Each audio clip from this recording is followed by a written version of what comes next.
Welcome to Luca and Miguel. Enjoy the video. In this video, I will explain how to file taxes for a nonprofit, step by step. First, confirm your organization's tax-exempt status with the Internal Revenue Service. Next, understand the specific annual filing requirements that apply to your nonprofit. Finally, gather all essential financial documents, including income statements, balance sheets, and expense records, to ensure a smooth preparation process. This foundational work is crucial for accurate and timely submission. Now, let's look at the key forms. Most nonprofits will file either Form 990, 990Z, or the postcard Form 990N, depending on their gross receipts and assets. The general deadline is the 15th day of the 5th month following the end of your fiscal year.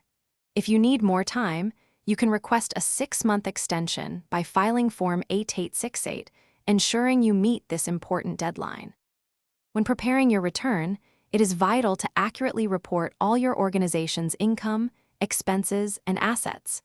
Make sure your internal financial statements, such as your balance sheet and income statement, perfectly reconcile with the figures you enter on your tax forms.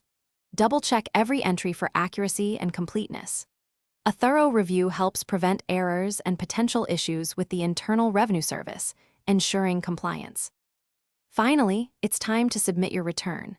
You can file your completed tax return electronically through an authorized e-file provider or by mailing a paper copy to the Internal Revenue Service.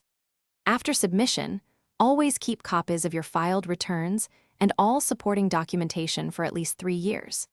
Maintaining meticulous financial records throughout the year will significantly simplify future tax filings and audits, ensuring long-term compliance.